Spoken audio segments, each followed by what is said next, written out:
All right, folks, we are back and we are back with an absolute banger there, Rob. How we doing? Good on yourself, Tom.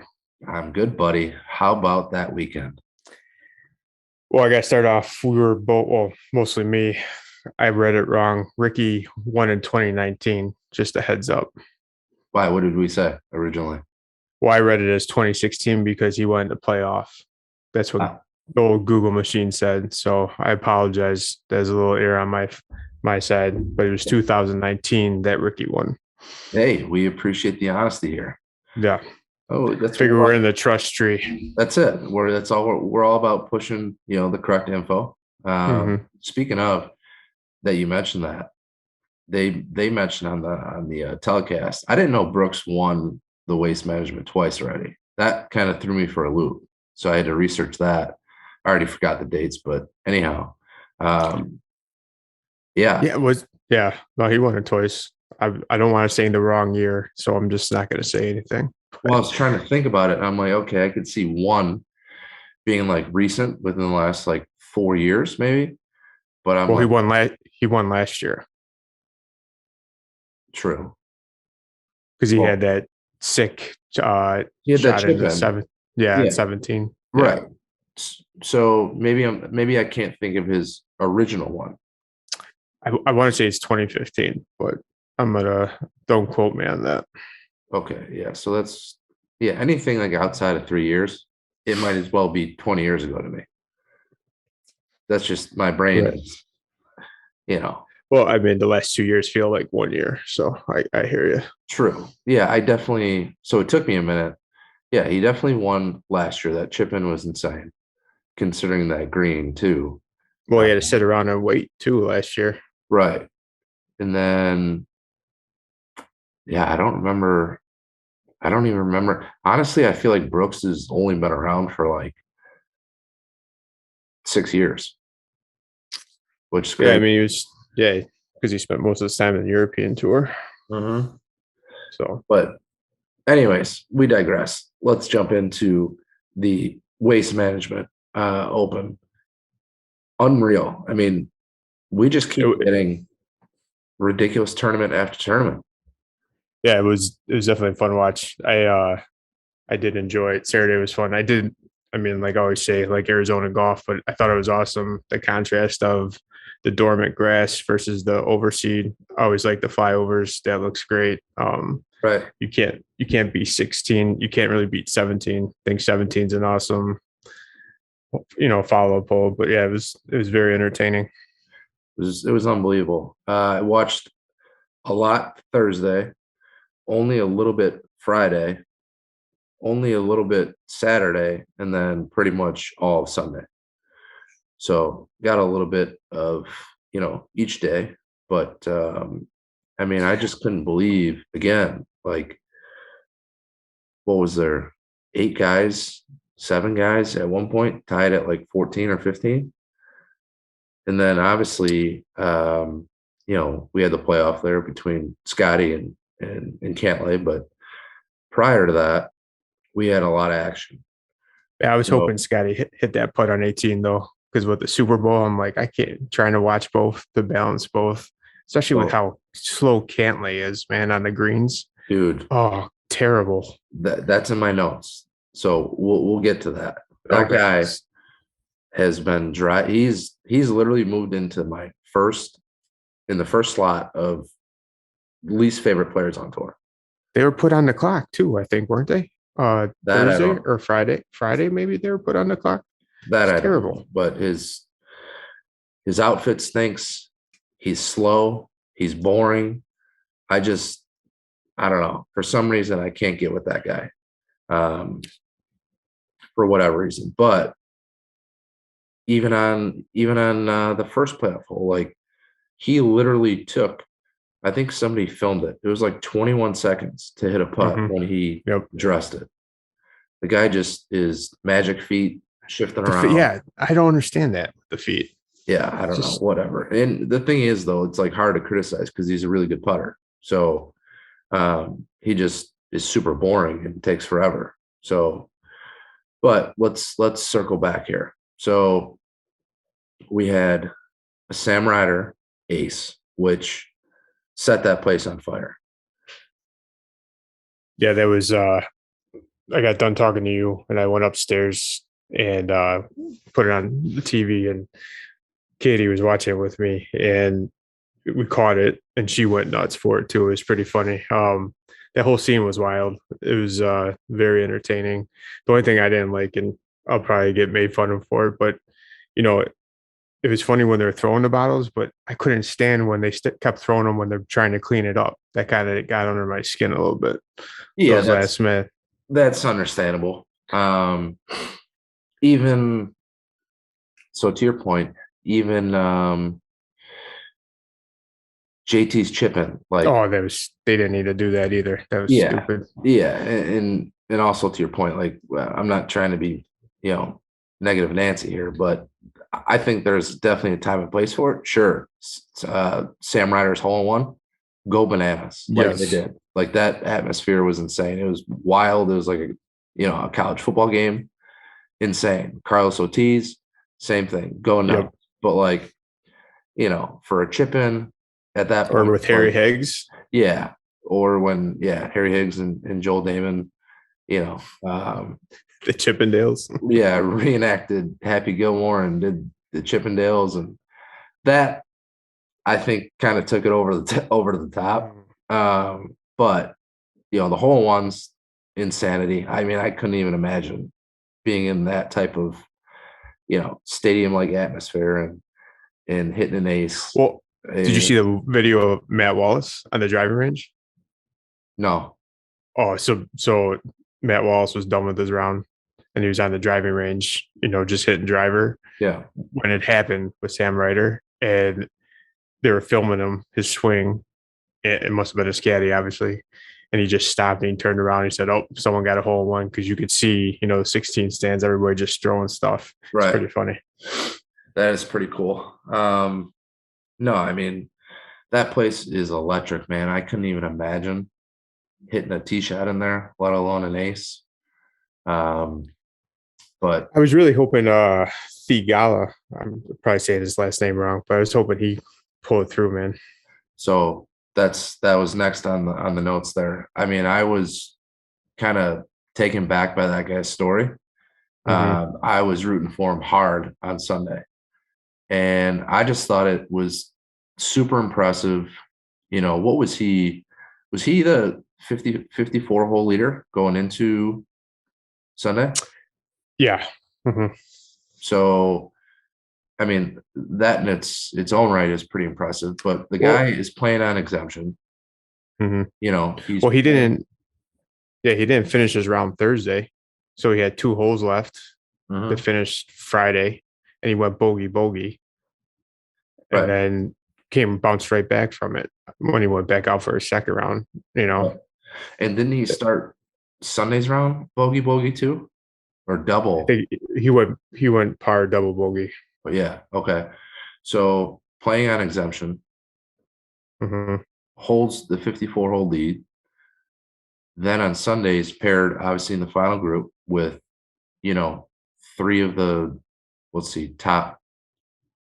Well, Brooksy's now at like 20, so like top 25 players in the world. Like the guy wasn't phased at all. Right. He was fearless. He played so good, and then that's just an unfortunate bounce on 17. Like that. Yeah, I said that was rough. Well, because I think they said he hit the same club on Saturday, and he ended up being short, I thought. So yeah, he kind of just got that downhill, like left little lie, and then it just shot out to the left. And he said he hit it as well as he thought he could, and it had cut on it. And he was like, I got a bad bounce. And then he said, going through his process for his chip, he kind of rushed it and then just made a bad putt. And it's crazy to think, like, and you could tell like it hit him on 18. Like, I just had, I basically just had this tournament. Kind of see him let it go is, disappointing, but excuse me. I mean, I thought he was awesome on Sunday. I thought the whole story was unbelievable. I live for those kind of little, you know, Mhm. characters and plots and what have you. But yeah, he was unbelievable, dude. He literally after 16's tee shot, he was then walking down, pumping up the crowd. Like Mhm. he wasn't, So was his dad. yeah, right. But I mean, you wouldn't expect that from like a guy who hasn't been there. So for him to kind of be in the moment, like soaking it in, you know, feeling the energy, I thought that was super cool. Um, but yeah, I mean, coming down to the end, he just fell a little bit short, and then obviously we had the playoff with Scotty. I can't believe he missed that, like, what, 5-footer on 18, if that. And then I was like, ooh, he's got some meat on that coming back, because he kind of blew it over the Mhm. right edge. Mhm. So I was at least excited, he made that, and then they went to a playoff. Here's the thing about the playoff. Sure, go play 18, the first playoff hole. After Yeah. that, it should be gladiator style in the 16th stadium until somebody dies or until there's a winner. And just Yeah. let that place go nuts. Yeah. I see that. I like 17 though too, because that's like a, risk reward type deal thing. I do like 17 as well.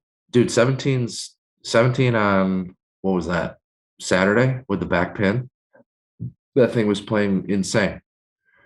Like if you didn't have the right speed coming up on your putt or chip, and that thing just took off the back and then rolled down the hill. I think let's see, maybe JT's, I think I saw, did that. Mhm. Speaking of, your boy Ricky's chip on Saturday into that hole was insane. You talking about Thursday when he dunked it? Was it Thursday? Yeah, I think so. Okay. Yeah, that was, I'm like, where's he going? Like, as soon as he hit it, he threw it up there. I'm like, where is this? Oh, it went outside the TV. I was like, holy. Right. And then it just, cooked the brakes and then Mhm. dove in. That was very nice. Dude, all around. I mean, we could talk about this tournament for probably an hour. Yeah, no, I thoroughly enjoy it. I mean, it's awesome to turn on Thursday and Friday morning and see, the nice sun and the landscapes, and you're sitting there watching it at 10 o'clock in the morning. It was great. Yeah. And then actually, so side story, I went over to my buddy's on Friday, checked out his new simulator, Matt Leahy's South Central Mm. November. We actually played TPC Scottsdale. So it was pretty fun. You really wouldn't know until you got to the back, though. Like the front nine, I'm like, doesn't look anything like it. But then, you're used to seeing like the stands and stuff like that on the back, but the So whole did just become more familiar. did you play with your new weapon? No, so well, I didn't acquire the new weapon until after we were done playing. Okay. All right. So um, I think Rob wants to get at something here. So I think I'm just gonna have to tell you guys. Um, Trust tree. I'm in the trust tree. We're in the trust tree. Over the weekend, I'm not too excited about this, but where the numbers were at, I'm very excited. Um, I made a little trade on Friday night to said member, Matt Leahy. I traded my Bentinardi for his PXG driver.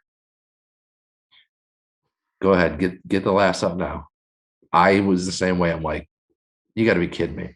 Listen, this thing, I don't know what was going on. Literally, I was pounding this thing, carrying like 282, you know, total like 302, 303. His shaft is like 76 grams or 78. Mhm. It's heavy, but the way that it sets up, the head sits, maybe his grip, just the look in general, I like. And it's a 10.5 loft. I'm used to a 9. Mhm. And I know for a fact, just based on, my simulator, his simulator, I hit down on the ball, which is obviously no bueno. So the 10.5 loft was helping me, hit Mhm. up, and I was just trying to purposely hit up, but I felt good. I mean, it got to the point where that's when he was like, how much you want for it? Or I said that to him. And then I said, well, I have a Bettinardi over there in the bag. You interested in that? So we made a little trade off. So to Rob's point, I now am an owner of a PXG driver. Will it be my gamer? That's to be determined. Really? It's oh yeah, it's going to see ample time on the driving range. So I might be going to either the Sweet Spot or Cog this week, and I plan on, Bringing it out there, huh? Oh yeah. I mean, I'm just so the thing is the Bettinardi, like the reason I traded it is I've had it for 4 or 5 years. I've tried to use it multiple times. It's just not me. Right. So So you figure PXG is you. well, I did away with it, and now I'm trying to see if the PXG is maybe something I need. Hey, if it gets you 300, I will gladly cheer you on, buddy. I can't wait. If we do go out to the range this week, I can't wait to send you a video. Better see it on the IG. Yeah. But yeah, so that was the old Friday night at the sim. But yeah, waste management, unreal. Again, a first time winner on the tour.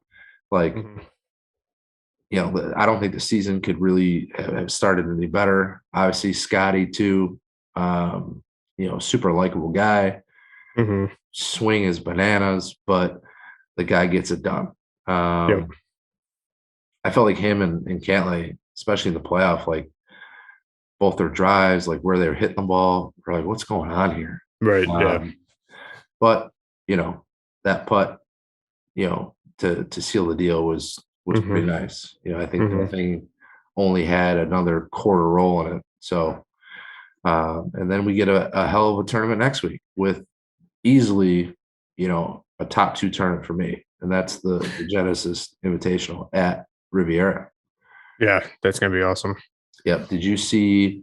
So it's obviously going to be star-studded. Did you see that all top 10 players in the world are playing in it? I saw it on your Instagram story. That kind of I had to go online to see the actual field. That's pretty crazy. Crazy. First time since I think official world golf rankings came out in '86. So this would be the first time that everybody in the top 10 is playing in a tournament of the official world golf rankings, which is super cool. Yeah, of course, it's awesome. Yeah, I mean, Riv's awesome, super old school, but it always appears to be in insane shape. I think I saw Shackelford today say that the rough's super low, the greens are running firm. He thinks if the wind is minimal, we should see some scoring. So super pumped for that. Again, just another ridiculous tournament that hopefully we get down to the wire. But I'm kind of hoping Homa defends this title. Yeah, to be honest with you. Yeah, I mean, he played so good on Saturday this past weekend. So Max is always fun to watch. Obviously, he's a great Twitter follower. I mean, the guy is just filled with jokes and really good jokes too, and great roasts of people's swings. But yeah, I'm gonna say he's probably not going to be able to defend against a field like that, but you never know. But we will circle back to the Genesis. We're going to dive right in, and like I said, we have an absolute banger of an episode, and we talked about it last week, and we're coming in hot this week with the 2022 CGT schedules. Here we go. Where do you want to start, Rob? Well, who was off first? South, right? The South is off first. So let's pull up the South, and we'll throw that up on the screen for you guys. For you guys on YouTube. So the South We started off the opener is at Sanctuary, and then we head to the Masters at Ravislow. And then in event 3, we go to Glen Woody. Event 4, Heritage Bluffs. For the PGA Championship, we go out to Balmoral. For the 6th event, we go to Old Oak.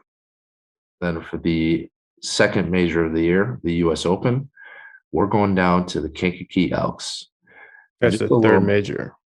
what's that? That's the third major. What did I say? Second? Yeah. My bad. Third major of the year, the U.S. Open, Kankakee Elks. And we'll jump into the schedules probably more next episode, just because this one's probably going to be pretty long with the recaps and all that. But we will dive into these courses. Kankakee Elks is one of the ones I want to get into, but I have to move on. Otherwise, we'll be here forever. Love that course. It's unbelievable. The 8th event, Whitetail Ridge. And then the final major of the year, the Open Championship at Harborside. Then we go to the 10th event, COG number 2, the Ravines. And then we go to the playoff. And we're going back to Calumet Country Club. And you guys are going to kill me. But Southside Tour Championship, the details are not finalized yet. So I do not want to go ahead and give that, because if something happens, then we look bad. So as of right now, the Southside Tour Championship is to be determined. And I will tell you that is the only course that's to be determined.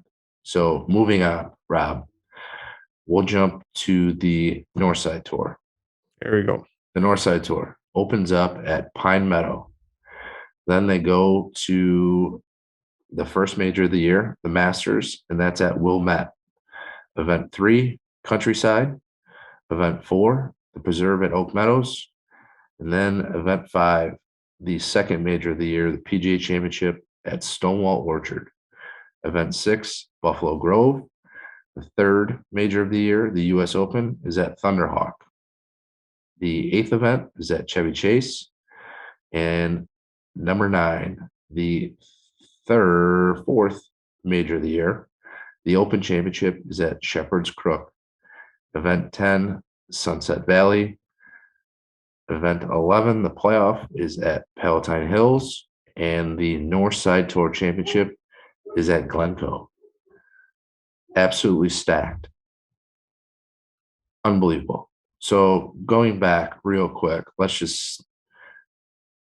get into that later. But I was going to count all the new courses on each tour. Oh yeah. But I don't want to Break that give wrong numbers. But I think there's like 3 or 4, and even I believe one schedule has 5.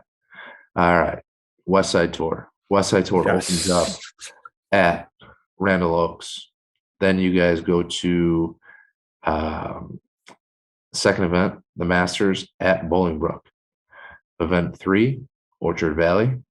Event 4, Klein Creek. Event 5, PGA Championship, Bowes Creek. Event 6, Highlands of Elgin. Event 7, the third major, the U.S. Open at Cantini. Event 8, Heritage Bluffs. Event 9, the last major of the year, the Open Championship, is at the Village Links of Glen Ellyn. Event 10, Blackstone. Event 11, the playoff, Seven Bridges. And the West Side Tour Championship is at Prairie Landing. And those are your 2022 CGT schedules. What do you think there, Rob? I'll just count. We got 4 new courses on the west side, which is pretty sweet. Oh, yeah. Yeah, I'm excited. I think all 3 tours are looking good. Obviously, I'm biased towards the West Side Tour because I play on it, but I'm very pumped about that. Not to get in too much detail, but playoffs at Seven Bridges, that's going to be interesting. Yep. It sure is. I'll tell you what, I'm coming over for a couple of these tracks. I'm definitely going to try out Klein Creek. Mm-hmm. I'm definitely 1000% probably going to go play Bowes Creek again. And then Blackstone, I'm for sure going to play. Never played it. So let's see. The North Side Tour. One. West Side Tour, or the North Side Tour has, I believe, 4 or 5. Wilmette, Shepherd's Yeah, Creek, 5. Sunset Valley, Palatine. Yep. 5 new courses. And Glencoe is supposed to be a really good public track. Have you ever played Shepherd's Crook? No, that one I'll be at. I've heard, just by their logo. Yeah. I've heard Shepherd's Crook has like top 5 greens in Illinois. So from what I've gathered from just a little bit of research, Shepherd's Crook is, it's up there, and it's up there. So the price point, it's one of those courses where you get there, I'm assuming, when you get there and you play it and you're like, how is this place like $55 or $60? Right. Because if it was any further south towards the city, I'm sure it would be $80-90. So I've heard it's super well manicured. I heard the greens are unbelievable. And I just hear it's a hidden gem of, the north side. So I'm super pumped for that. Bringing back some oldies for the South Side Tour then too. Yeah. Which is nice. Yeah. We brought some OGs back, that being, Sanctuary. I like the Sanctuary. Yeah. That's it is a fun little track. It's gettable. There's definitely holes. There's some trouble holes, especially on the back, where you want to go for it. Some tight holes, especially when you get in that back little, like over the bridge. It's super wooded on both sides. Then you have the par 3 coming out, which is pretty long. Yeah, it's a fun little. It's a sporty little track, and it's kind of linksy. So Sanctuary is always a good one.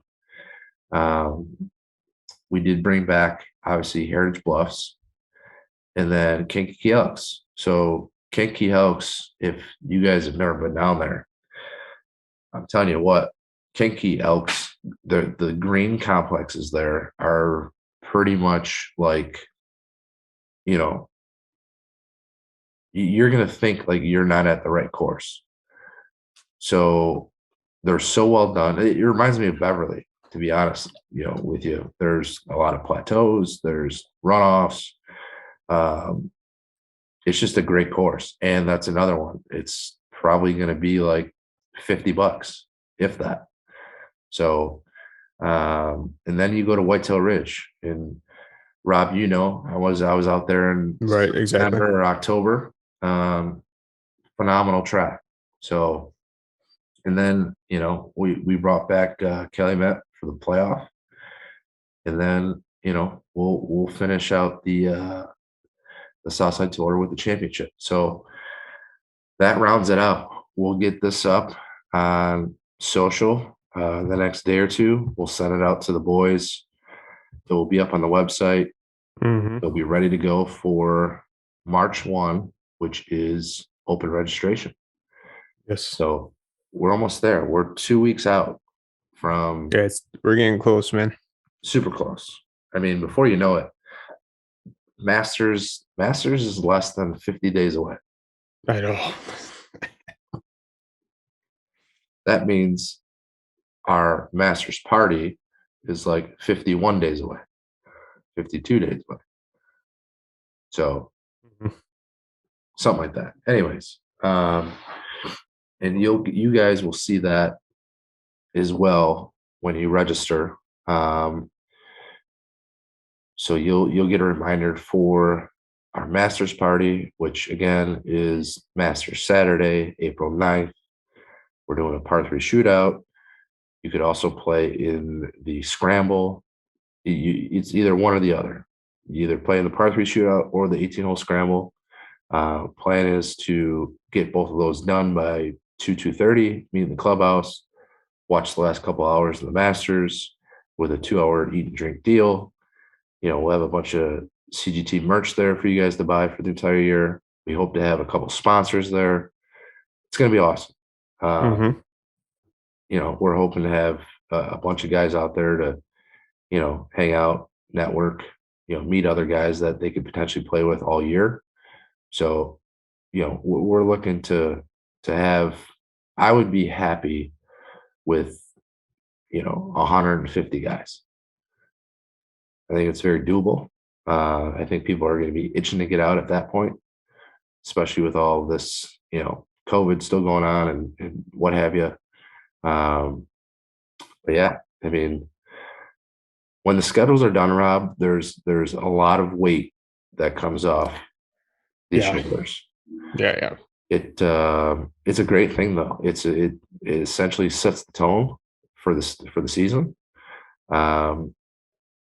Gets everybody fired up, and we've talked about it on our own, but for you guys, what we're going to do in season on the podcast is dive into the event that just happened. So we'll recap events, and then we'll also talk about upcoming events on said tours, and we'll jump into those courses and kind of go over what we know about them, what we've heard, do a little research, go over, OB penalty areas.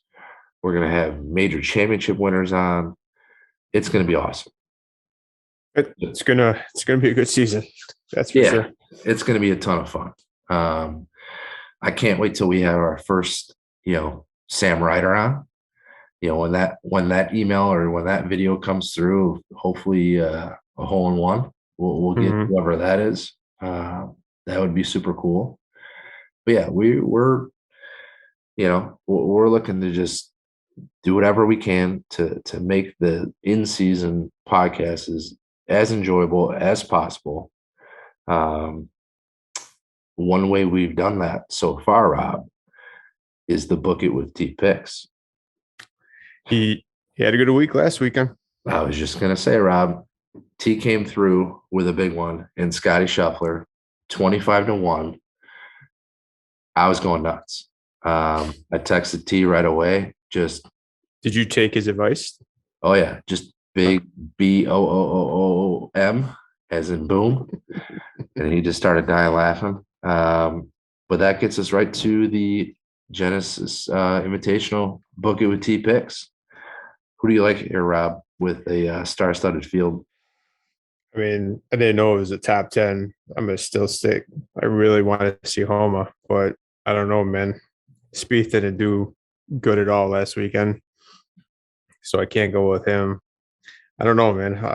I'd like to hear his picks for sure. See if he can go 2 for 2. All right. T's got in his long shot, McNeely, 90-1. Next up, Alex Noren, 80-1. And he's got Mr. Peters, 70-1. Now we get into the nitty-gritty. He's got Rory, 22-1. And his favorite, Colin Morikawa, 20-1. And you could really with T. Oh yeah. I do. I like Colin at Riv. I like that pick a lot, actually. I mean, yeah, obviously. Yeah, I mean, he's cool, collective, calm and collective. That is very appealing to put money down on that. Oh yeah. I mean, to your point, stack field, it's probably gonna come down to, some wedges and in a putter. So I like more. Was it Finau last year in it too with Homa? I can't remember. Was it? I think it was. Yeah, because it was. I'm almost positive. I could be wrong, but no, I feel like that's what it was. I feel like it was too, because I was sad again for Mr. Finau Yeah, after, until he like, won. yeah, but the guys had like 12 top two finishes and lost in like 4 playoffs, Right. probably more than that. But yeah, I remember being sad after that. So yeah, that sounds right. But that also brings us into something that we've developed over the course of this podcast, and that is the top three. Are you ready for the top three round? I am ready for the top three. So, we're all getting excited about the golf season, obviously, buddies, trips, planning stuff. So, my top three are, what are your top three games to play at Ooh, a round? I like this. So, I mean, I don't even have to think about this really, because we're always gaming. Mm-hmm. Typically, in an official round, I don't like the game. I got enough going So, on. you don't like the game? You don't like music? I mean, Jesus, man. You're just No, no fun to play for official round. yeah, official round, it kind of just straight business. But you'll rock a PXG.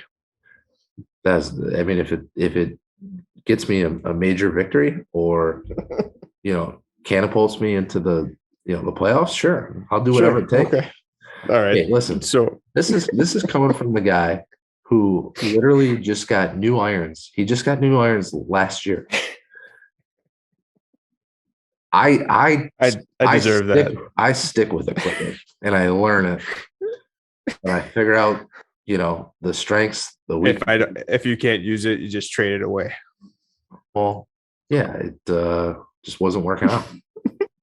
But I gave it 4 or 5 years. 5 years, yeah. Yeah.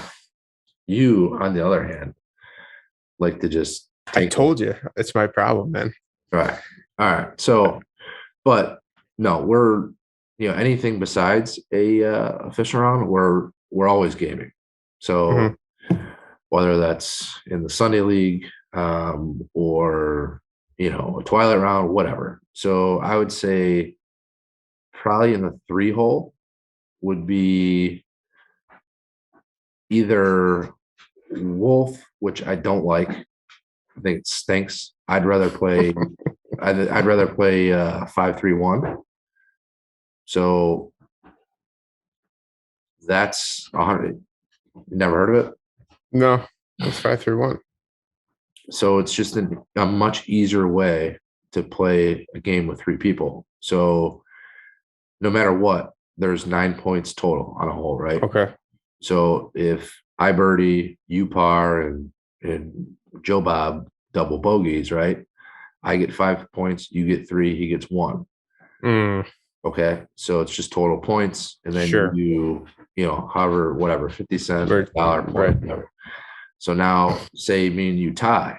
We both get pars, Joe Bob gets a double, right? So you and I, since there's only 9 points total on a hole, me and you get 4 points and Joe Bob gets That's 1. one. Gotcha. Yeah. It's an easier way, in my opinion, to keep track. And Mm-hmm. I just think Wolf, like I said, I think Wolf is kind of overrated. Anyways, number 2, I would probably have to go with a Nassau. So a front back total, or like Mm-hmm. a Stableford. Even in tournaments, I like Stableford. Um, I think it evens things out in terms of like handicap and play. Sure. I think it's a Sure. good way of doing it. And then number 1, Scotch game all day. I mean, Yeah. 98% of the time we're playing a Scotch game. Mm-hmm. Let me ask you this. There's so many different variations of it. I know. I got it.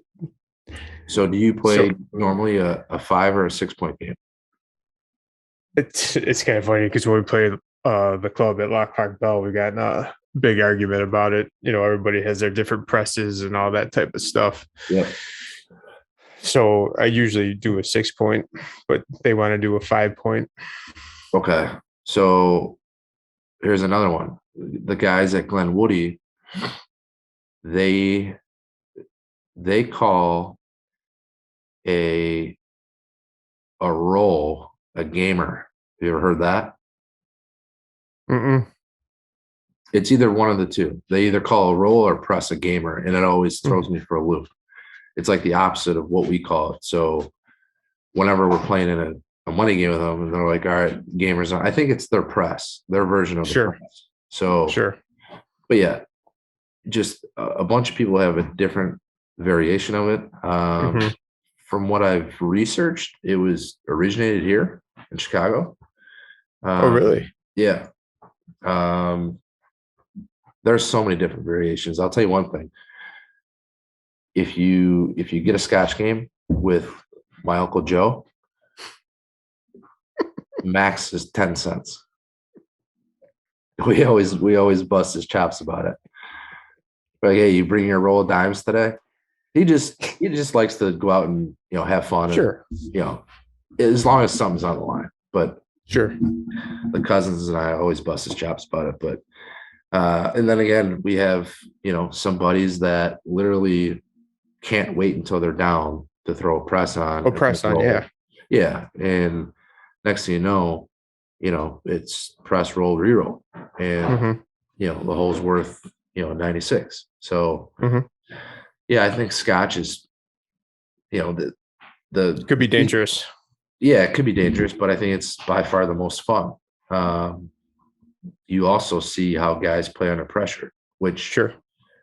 lets this. So we've gone full circle almost because this whole thing, the Chicago Golf Tour, which is formerly known as the Southside Tour, all evolved because of Scotch games, money games, playing in something like that to get the juices flowing. That's Sure. how this all came about.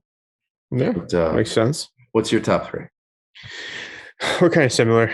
Um, Wolf is in the 3 hole. I enjoy Wolf though. I always think that's fun, especially when you get up on a par three and you're supposed to be full Wolf. You better be going alone on that, type deal thing. Um, Two would be like I go Scotch.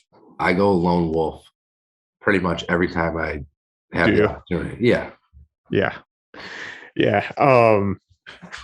I could see that if I was down big, probably. But like the 2 hole would be like 666, where you switch your partner every 6 holes and you're playing whatever point game you're playing. Because like you said earlier, it's more fun to make it even between people, Right. because Right. that caps and whatnot. And I'm always a fan of, I know it's boring, but I love just a NASA. That's a fun way when all 4 guys don't want to gamble, which is Right. very rarely. But Right. if you got a couple guys that are just out there to have fun and some drinks, at least you can gamble somewhat with somebody. Yeah.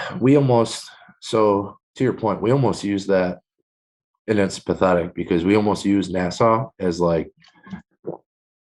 a side dish because Sure. it's always in. So like we'll play a Scotch game, but then we'll just throw in Nassau on top of that just to like sweeten the pot. Mm-hmm. And it's honestly so ridiculous, but like I don't know. That's just what I'm accustomed to. I do love a good leading up to like the Ryder Cups when you mess around prior to, where you do match play events to get yourself in the mode. Yeah, match play's fun. I'm interested to see the match play at the par three shootout, Mm-hmm. which is going to be awesome. And we're doing it a little different. So I don't think last episode we talked about it was possibly going to be, a 4 ball. We were undecided. Well, we're decided. So it's going to be a 4 ball aggregate. Mm-hmm. So it's going to be you and your partner score combined. That way, the better of the two players can't carry the team the whole day. So you're going to have to play, as a team, Right. which, it should be, but, you'll be able to play your own ball, combined score. And that's going to be double elimination, match play. And then I think the way that we're going to do the seeding is basically see the top half, or maybe like, the top quarter, basically take away the possibility of having a super team, right? Sure. And Right. then after that, do a blind draw. So, it's obviously still going to be somewhat of luck of the draw. So it still could happen, but chances are reduced heavily. So that's going to be sick. But to your point, match play is just a ton of fun. I mean, match play, especially in a team game, I think match Hmm. play really gets the boys going. Oh yeah. So we're super pumped for that. But yeah, next episode, I think we're going to jump into, let's see, that leads us into somewhat a registration. We'll probably dive a little bit deeper into schedules next week, but I'm assuming we'll probably get into a little bit of the player handbook and what's new into that. Yep. And then, just all that the season entails. So until next time, Rob, we'll see you in the fairway. See you in the fairway, Tom. See you, buddy.